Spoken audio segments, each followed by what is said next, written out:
आप लोगों ने चंदा का नाम तो सुना होगा। मैं किसी चंदा किसी व्यक्ति की बात नहीं कर रहा हूँ, मैं स्पेसिफिक उस चीज की बात कर रहा हूँ जो एक गांव के लोग, गांव के कुछ बंदे, गांव की सोसाइटी मिल के कंट्रीब्यूट करती है, जिसका जितना हो सकता है उसके बेसिस पे उस चंदे की बात कर रहा हूँ मैं। हर साल गांव में कुछ ना कुछ प्रोग्राम होते हैं, चाहे वो 6 मंथ में हो, चाहे वो 1 साल में होते हो, कुछ ऐसे प्रोग्राम हो, चाहे वो मंदिर के लिए हो, चाहे वो माता जी के लिए हो, चाहे वो कोई धार्मिक प्रोग्राम हो। उस केस में गांव में एक प्रोग्राम स्टार्ट होता है जिसे बोलते हैं चंदा।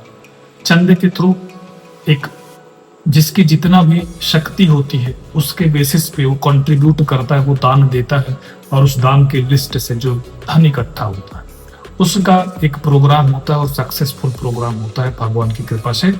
भक्ति भावना को देखते हुए प्रोग्राम काफी अच्छे कार्य से, अच्छे नियम के तहत संपन्न होता है। उन सब में सबका कंट्रीब्यूशन बहुत बहुत सहयोग देता है, लेकिन बात आती है क्या ये चंदा जो है ये सेवा बन गया है, या फिर इस चंदे में जो कंट्रीब्यूशन है उसका पैसा कहीं किसी के जेब में जाता है।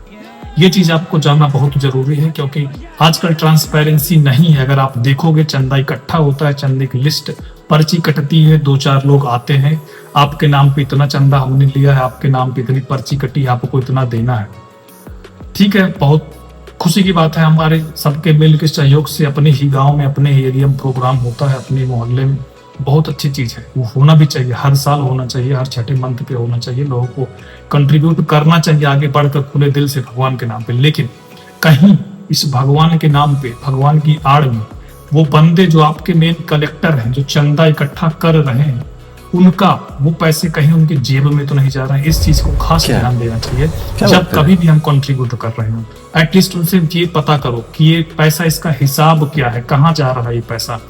प्रोग्राम संपन्न होता है, हर चीज होता है, तो जो चंदा लेने वाले सबके घर तक जाते हैं, उनसे मेरी रिक्वेस्ट है वो उसका भी एक हिसाब करें, किस पैसे का कहाँ पे किस जगह कंट्रीब्यूट किया गया, कितना पैसा कितना लगा, क्या बचा, क्या जरूरत, और जरूरत हो तो भी बताए। लेकिन जिसका भी जनता का पैसा, उसको एक अच्छे भक्ति में लगाएं। वो पैसा तभी पवित्र होगा, तभी सफल होगा जब उसका प्रॉपर यूज होगा। आपने माता जी के नाम पे, आपने देवी देवताओं के नाम पे, आपने किसी धार्मिक कार्यक्रम के नाम पे पैसे लिए जनता से, लेकिन उसका कहीं गलत यूज कर रहे हो, कुछ पैसे बचते हो, जो भी चीजें हो, तो वो चीज आप उसका देखिए क्या सही यूटिलाइज कर सकते हैं। आज से ऐसा कुछ भी, जनता जो भी हमारी है, जो भी इस चीज को देख रहे हैं, वो कंट्रीब्यूट करें, बहुत अच्छे से करें, लेकिन कंट्रीब्यूट करने से पहले उन्हें ये भी पता होना चाहिए कि आप सही जगह कंट्रीब्यूट कर रहे हैं या नहीं।